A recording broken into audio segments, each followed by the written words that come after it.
보겠습니다. 창세기 45장 1절에서 8절까지의 말씀입니다. 창세기 45장 1절에서 8절까지의 말씀 우리 함께 보겠습니다. 자, 그러면 한 절씩 우리 번갈아가면서 읽도록 하겠습니다. 제가 먼저 1절을 읽겠습니다. 요셉은 북받치는 감정을 억누르지 못하고 자기의 모든 시종들 앞에서 그만 모두들 물러가라고 소리쳤다. 주위 사람들을 물러나게 하고 요셉은 드디어 자기가 누구인지를 형제들에게 밝히고 나서 한참 동안 울었다. 그 울음소리가 어찌나 크던지 밖으로 물러난 이집트 사람들에게도 들리고 바로의 궁에도 들렸다. 내가 요셉입니다. 아버지께서 아직 살아 계시다고요. 요셉이 형제들에게 이렇게 말하였으나 놀란 형제들은 어리둥절하여 요셉 앞에서 입이 얼어붙고 말았다. 이리 가까이에 오시옵소서 하고 요셉이 형제들에게 말하니 그제야 그들이 요셉 앞으로 다가왔다. 내가 형님들이 이집트로 팔아넘긴 그 아우입니다. 그러나 이제는 걱정하지 마십시오. 자책하지도 마십시오. 형님들이 나를 이곳에 팔아넘기긴 하였습니다만 그것은 하나님이 형님들보다 앞서서 나를 여기에 보내셔서 우리의 목숨을 살려주시려고 그렇게 하신 것입니다. 이 땅에 흉년이 든지 이태가 됩니다. 앞으로도 닷새 동안은 밭을 갈지도 못하고 거두지도 못합니다. 하나님이 나를 형님들보다 앞서서 보내신 것은 하나님이 크나큰 구원을 베푸셔서 형님들의 목숨을 지켜주시려는 것이고 또 형님들의 자손을 이 세상에 살아남게 하시려는 것입니다. 그러므로 실제로 나를 이리로 보낸 것은 형님들이 아니라 하나님이십니다. 하나님이 나를 이리로 보내셔서 바로의 아버지가 되게 하시고 바로의 온 집안의 최고의 어른이 되게 하시고 이집트 온 땅의 통치자로 세우신 것입니다. 아멘. 오늘은 요셉의 네 번째 이야기입니다. 오늘은 나를 이곳에 보내신 분은 하나님이십니다라는 제목으로 말씀을 나누도록 하겠는데요. 오늘은 창세기 42장부터 45장까지의 좀 내용을 살펴보면서 오늘 말씀을 좀 보려고 합니다. 파라오의 꿈을 해석한 이제 요셉이 이집트의 총리가 됩니다. 그리고 파라오의 꿈 내용대로 이집트는 이제 요셉의 지도에 따라서요 7년간의 풍년의 기간 동안 흉년의 때를 이제 준비를 합니다. 근데 풍년 뒤에 정말 최악의 흉년이 이제 올 것을 몰랐던 주변 나라 사람들은 자신들의 식량이 이제 바닥나자 이집트로 식량을 사기 위해서 이제 모입니다. 근데 이는 뭐 가나안 땅에 살고 있던 그 야곱의 가정도 예외가 아니었습니다. 근데 어느 날 야곱은 이제 최악의 흉년 속에서 이집트에 곡식이 있다는 이야기를 듣거든요. 근데 야곱은 집에 이제 곡식이 점점 이렇게 줄어드는데 아무런 대책도 없이 집에서 빈둥빈둥 그 아들들을 보니까 속이 이제 열불이 난 거예요. 보다 못한 야곱이 아들들을 불러 모아놓고는 우리가 이제 먹을 것이 없어서 굶어 죽게 생겼는데 지금 너희들 뭐 하냐라고 아주 강하게 책망을 합니다. 그리고 베냐민을 제외한 그 아들들을 이집트로 이제 보내죠. 곡식을 사오라고 이집트를 보내는데요. 이들은 아버지 야곱의 지지에 따라서 이집트로 가게 돼요. 이집트로. 이들은 자신들이 20년 전에 이집트의 노예로 판 동생 요셉이 이집트의 총리가 됐다는 그 사실을 전혀 모른 채 이집트로 내려갑니다. 요셉 역시 자신들의 형이 이집트로 곡식을 사러 올 줄은 꿈에도 생각을 하지 못했습니다. 그런데 이들이 20년 만에 극적으로 만나게 돼요. 이집트의 총리가 된 요셉이 곡식을 팔고 있을 때 이스라엘에서 온 그 무리들이 그 앞에 엎드려서 절을 합니다. 요셉은 그들이 20년 전에 자신을 노예로 팔았던 형들이라는 것을 알았지만 형들은요 20년간 완전히 달라진 요셉의 모습과 그 총리의 위엄 있는 그 옷차림 때문에 그 총리가 요셉이라는 사실을 몰랐습니다. 알아채지 못했어요. 근데 이 만남이요 요셉이 어린 시절 꿈꿨던 그것이요 지금 실현되는 순간입니다. 하나님께서 요셉에게 주신 그 꿈이 이루어지는 그 순간이라고 하는 겁니다. 하나님께서 주신 그 꿈을 품고 살았던 요셉은요 하나님께서 주신 꿈이 이루어졌다는 것을 보면서 하나님의 역사하심을 지금 경험하게 됩니다. 이제 요셉은 통역을 통해서 형들에게 너희들이 여기에 온 이유가 뭐냐고 묻습니다. 뭐 형들은 뭐 곡식을 사러 왔다라고 막 이야기를 하는데 근데 요셉이 누명을 씌우죠. 너희는 곡식을 사러 온 사람들이 아니라 이집트를 정탐하러 온 정탐꾼이라고 누명을 씌웁니다. 형들은 자신들이 정탐꾼이 아니라고 곡식을 사러 왔다라고 막 변명을 하지만 그 변명을 하면서 고향에는 아버지가 있고 동생이 있다라고 그런 이야기를 해요. 요셉은 형들을 믿지 못하겠다며 만약에 너희가 방금 말한 그 동생을 이리로 데리고 오면 너희의 말을 믿겠다라고 이야기를 해요. 형들의 입장에서 보면 그래요. 지금 벌어진 일은 도저히 이해할 수 없는 상황입니다.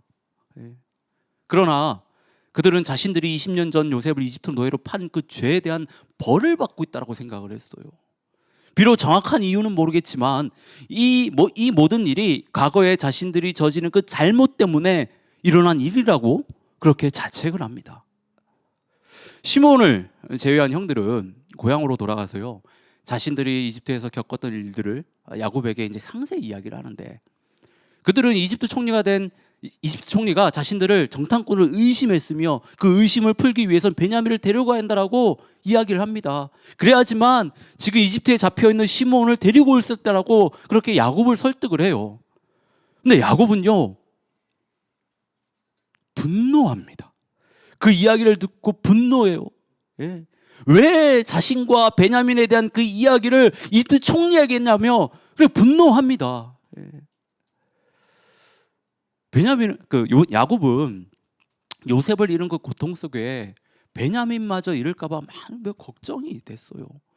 혹시 베냐민을 보내고 나면 베냐민도 요셉처럼 잃어버리게 될까봐 그렇게 걱정이 된 거예요. 그래서 못 보낸 겁니다. 못 보냈어요. 그런데 이집트에서 가지고 있는 그 곡식들이 다 떨어지니까 마지못해 나중에는 베냐민을 보내게 되거든요. 근데 요셉은 베냐민을 데리고 온 형들을 한 번 더 시험을 해요. 형들이 베냐민을 데리고 왔을 때 형들을 위해서 잔치를 베풀거든요. 그리고 잔치가 끝날 때쯤 해서 종을 시켜서요, 은잔을 베냐민의 가방에 몰래 넣고 베냐민을 도둑으로 누명을 씌웁니다.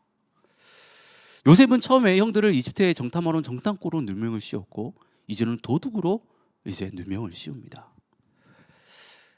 이 이야기를 들으면서 여러분들은 왜 요셉은 처음부터 형들에게 자신의 정체를 밝히지 않고 왜 형들을 시험을 했을까?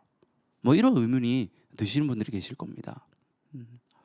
어떤 사람들은 요셉이 형들에게 버림받은 것에 대한 그 복수심으로 그들을 괴롭히고 벌하기 위해서 이런 행동을 했다라고 생각할 수 있습니다. 요셉이 형들에게 팔려서 겪은 그 어떤 고난과 그 고통과 그 수모를 떠올리면요, 충분히 그렇게 생각할 수 있습니다.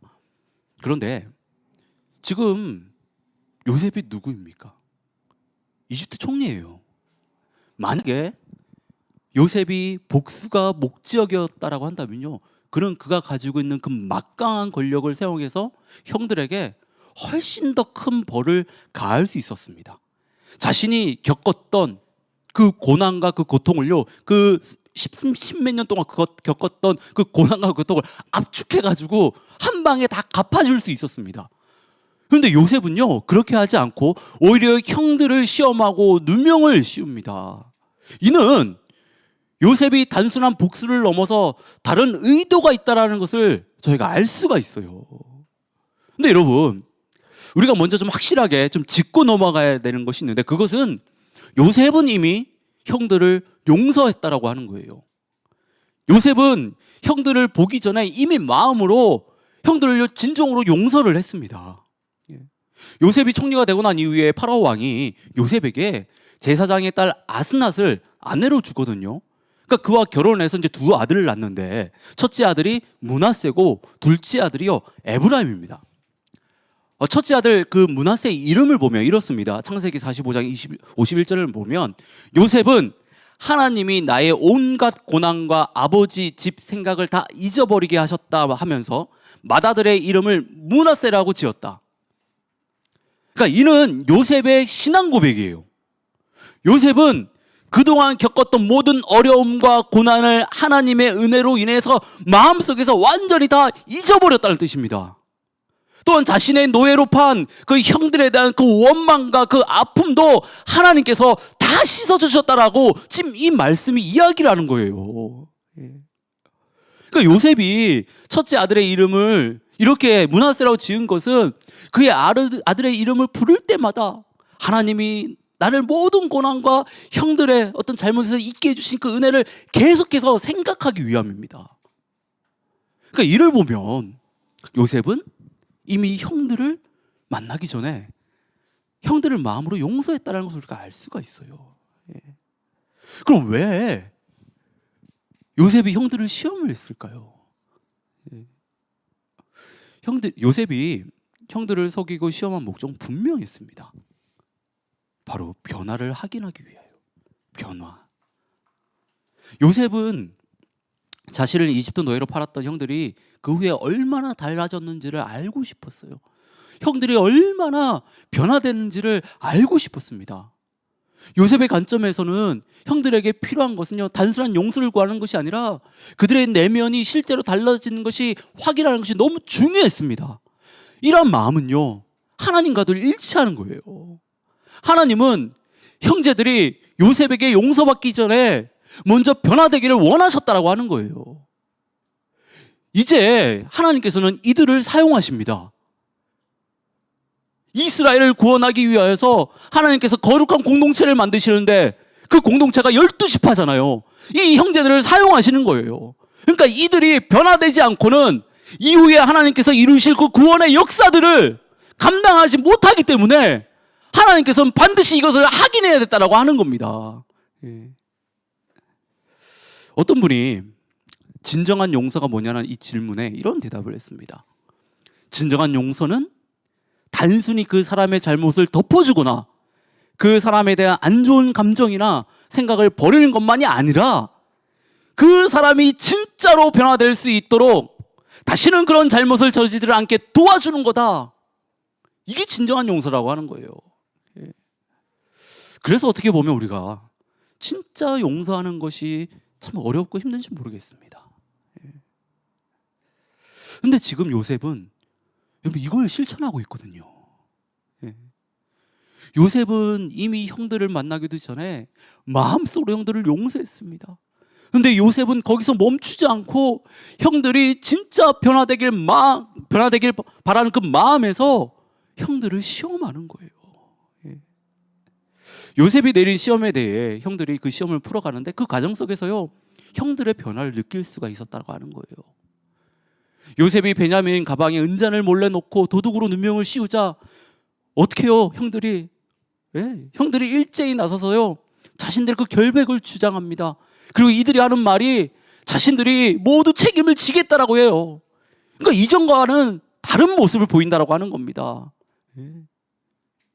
그저 자신들밖에 몰랐던 그런 형들이 이제는 다른 사람들을 생각하고 다른 사람들을 구하려고 하는 거예요.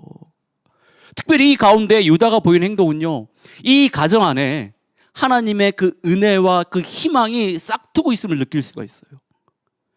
요셉은 자신의 은잔이 베냐민 가방에 나왔었을 때 베냐민을 자신을 종으로 삼겠다고 하거든요.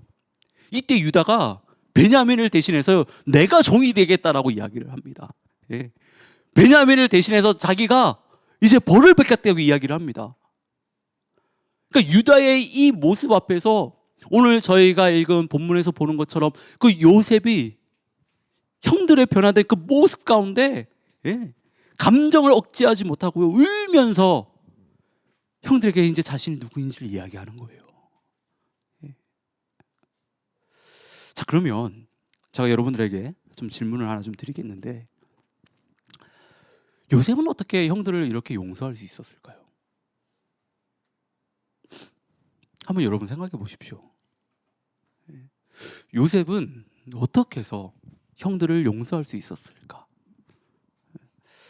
요셉의 지난 시간을 보면요, 형들에게 이집트의 노예로 팔려서 말도 안 되는 그 고난과 고통과 그 수모를요 겪었어요.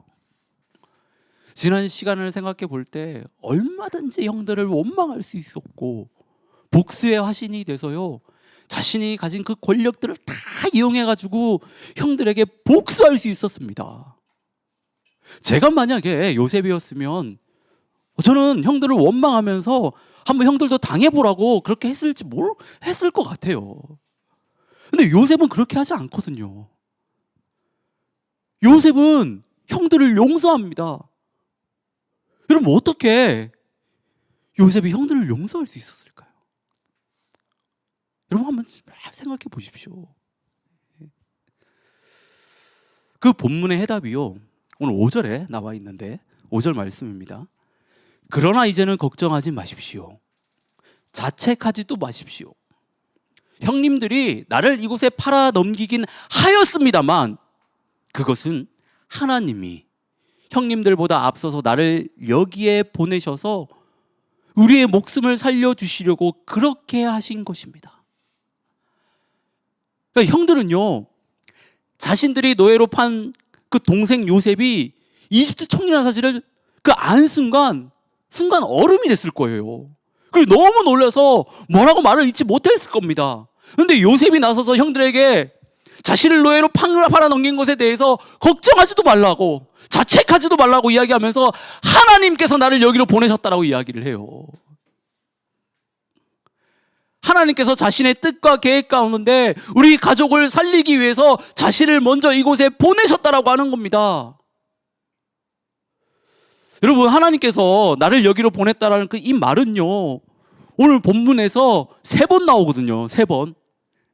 이 말은요, 요셉의 그 형들을 위로하기 위해서, 어떤 안심시키기 위해서 이렇게 한 이야기가 아닙니다.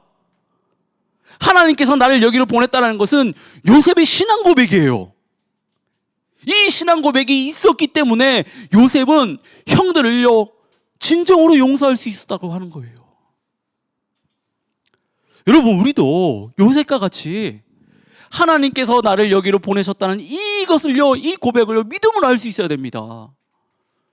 요셉의 이 고백은요, 단순한 신앙 고백이 아니라 이것은 자신의 삶 전체를 하나님의 섭리 안에서 바라보고 해석하는 아주 적극적인 신앙 고백이에요. 저는 방금 말씀드린 대로 저도 그렇고 여러분들도 정말 요셉과 같이 하나님께서 나를 여기에 보내셨다는 이 고백을요, 정말 믿음으로 할 수 있기를 진심으로 바랍니다. 우리 이 고백을요, 믿음으로 할 수 있어야 돼요. 그 이유는 이제 살펴볼 그 4가지의 그 의미 때문에 그렇습니다. 이 4가지의 의미가 이 고백 안에 담겨 있거든요. 첫째는 하나님의 주권과 섭리를 인정하는 거예요. 요셉은 하나님의 주권과 섭리를 인정했습니다.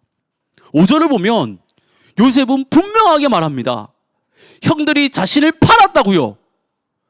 근데 그 다음 말이요, 하나님이 형들보다 앞서서 나를 여기로 보내셨다고 하는 거예요. 형들이 나를 팔았지만 그것은 하나님이 형들을 통해서 행하신 일이라고 하는 거예요. 여러분, 요셉은 이집트 노예로 팔린 후에 엄청난 고난과 수난을 겪었잖아요. 특히 이집트 총리가 되기 전까지 13년한 그 긴 세월 동안 그 형들의 잘못으로 인해서 정말 말할 수 없는 그 어려움들을 겪으며 살았습니다. 분명히 형들이 요셉을 노예로 판 일은 잘못된 죄악된 그 행위였습니다. 그러나 놀라운 것은 요셉은 이러한 모든 일들이 하나님의 그 뜻과 섭리 안에 있었다라고 고백을 한다라고 하는 거예요. 비록 인간의 눈에 보기에는 불의하고 고통스러운 사건이었지만 하나님께서는 이 모든 것들을, 이 모든 상황들을 선한 계획을 위해서 사용하셨다라고 하는 겁니다. 그러니까 요셉에게 이 믿음이 있었던 거예요. 이 믿음이 있으니까 뭐라고 고백을 할 수 있습니까? 나를 이곳에 보내신 분은 하나님이라고 하는 거예요. 하나님이라고. 그 2번째는요, 고난에 대한 재해석이에요. 여러분, 요셉이 형들에게 팔리고 난 이후에 그 삶을 한번 잘 생각해 보십시오. 정말 잘 생각해 보세요. 제가 뭐 고난을 겪었다고 하고 고통을 당했다고 하고 수모를 겪었다고 지금 몇 번이나 이야기하지만 여러분, 진짜 한번 생각해 보세요. 노예로 사는 것이 어떤 것인지, 죄수로 살아가는 것이 어떤 삶이었는지 한번 여러분 상상을 해보세요. 얼마나 힘들었을까요, 그 삶이? 네? 얼마나 힘들었을까요? 아무런 희망 없이 노예로 하루하루 살아갔다는 그 삶, 아무런 희망 없이 죄수로 살아가는 그 삶이 얼마나 힘들었을까요? 그러니까 인간적인 관점으로 보면 요셉의 삶은요, 실패한 인생입니다. 정말 불행하고 억울한 삶을 살았다라고 할 수 있어요. 근데 요셉은 그렇게 생각하지 않았어요. 만약에 요셉이요, 자신의 삶을 어떤 노예로 살아가는 것, 아니면 죄수로 살아가는 어떤 이런 삶을 비관했다라고 한다면 그는요, 이집트의 총리가 되지 못했을 겁니다. 요셉은 비록 어렵고 힘든 삶을 살아가고 있지만 이 또한 하나님의 그 계획 안에서 이루어지는 그 하나의 그 과정이라고 본 거예요. 우리 시편 105편에도 이야기를 하잖아요. 계속해서 몇 번 105편에 대해서 말씀을 좀 드리는데, 단련시키신 거라고. 하나님의 말씀이 응할 때까지 요셉을 단련시킨 거라고. 그러니까 요셉은 이런 마음이 있었던 겁니다. 이런 마음이 있었던 거예요. 지금 말할 수 없는 고난과 고통 가운데 있지만 이 또한 하나님의 놀라운 그 계획을 이루기 위한 하나의 그 과정이라고 그렇게 본 거예요.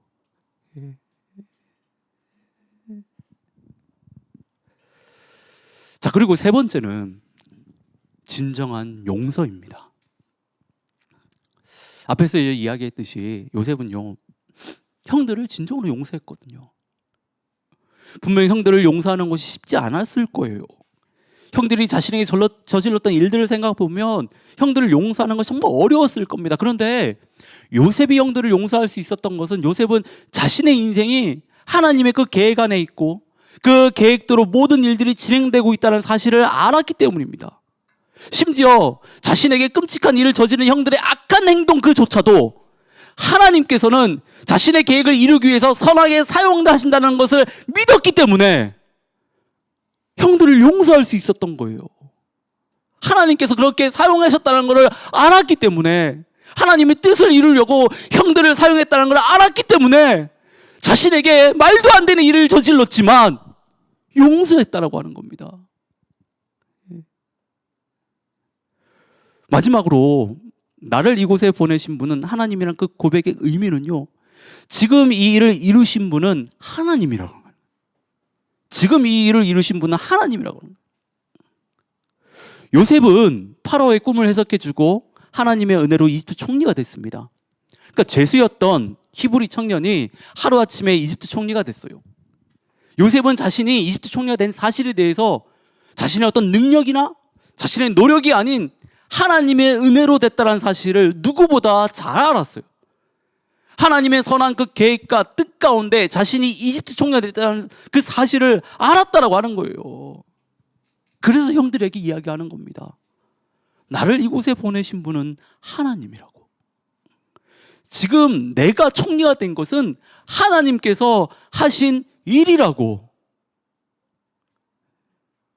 여러분, 우리도 요셉처럼요, 나를 이곳에 보내신 분은 하나님이시라는 이 믿음의 고백을요, 할 수 있어야 됩니다.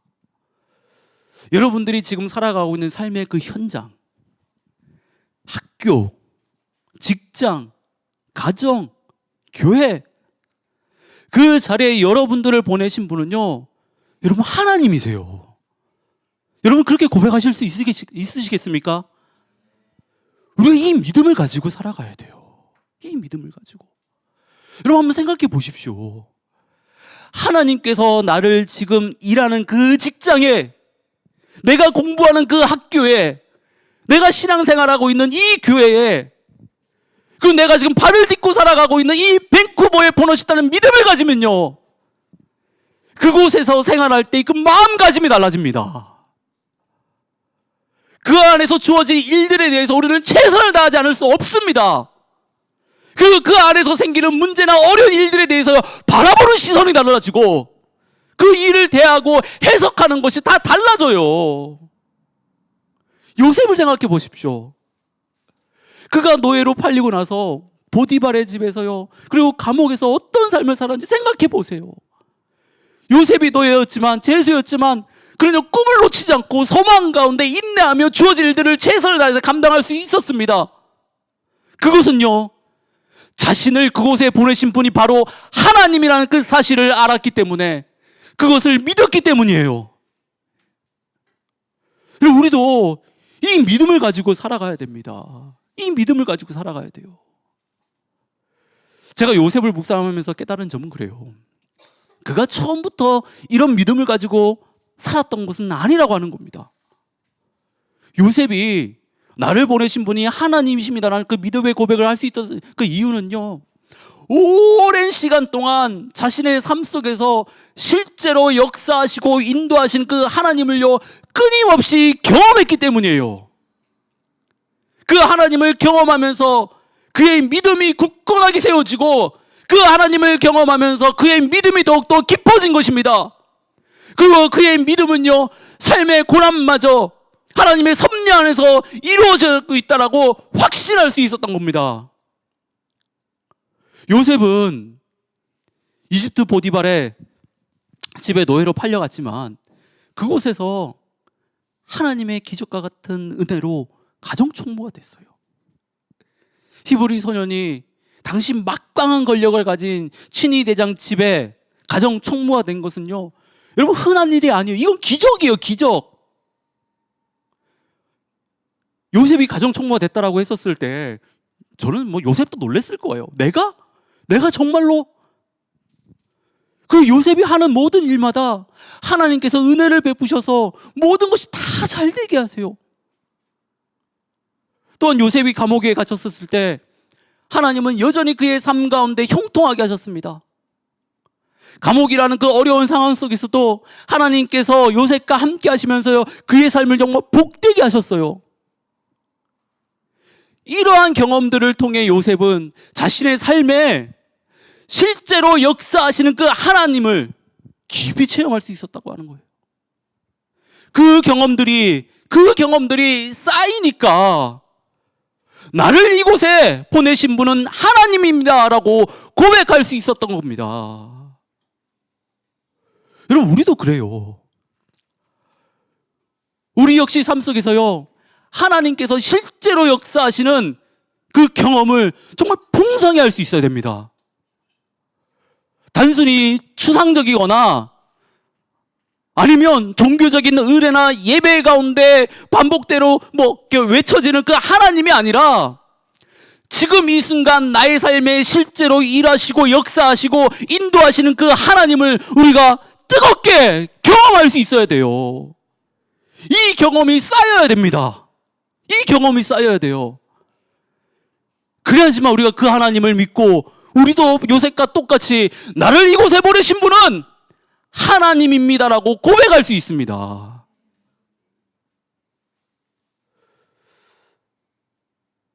저는 요즘 참 저희 공동체를 보면서 너무 감사한 것은 그래요. 참 저희들 공동체 안에 요즘 참 좋은 일들이 많이 일어나고 있습니다. 예.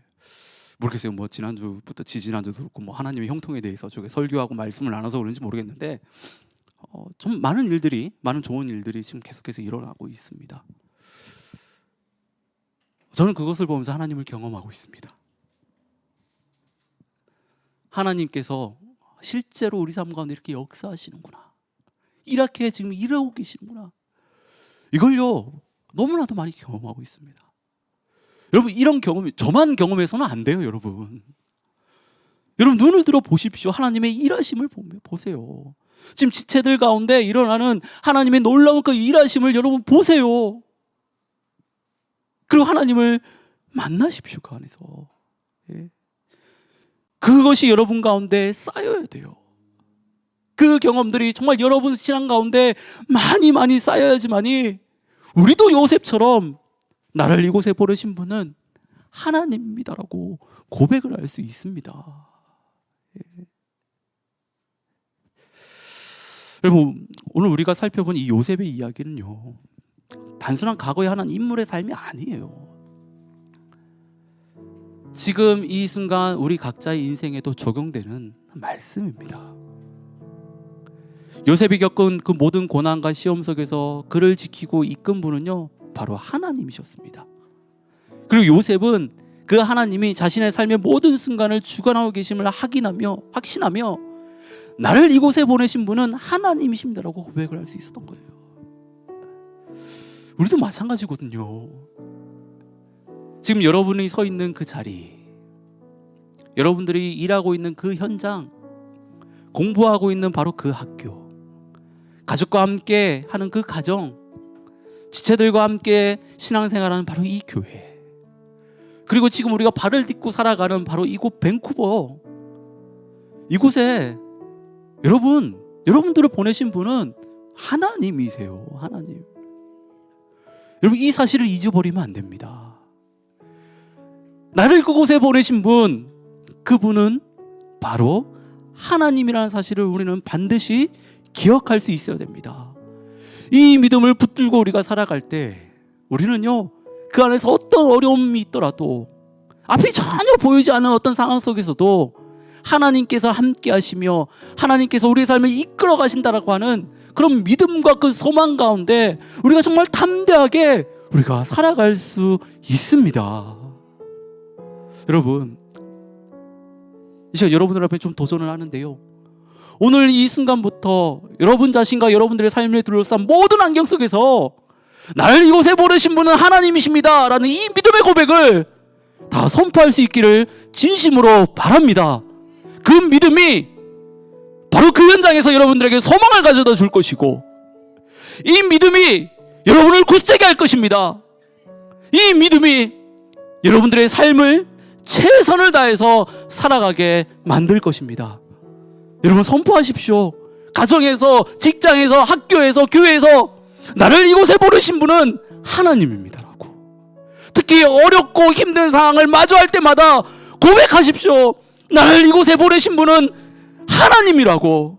하나님이 나를 이곳에 보내셨다라고. 그럼 그 모든 것이 바라보는 시선과 그 모든 것을 해석하는 것이 여러분 달라질 거예요. 이 은혜가 저와 여러분들 삶 가운데 정말 충만하여지기를 진심으로 축원합니다.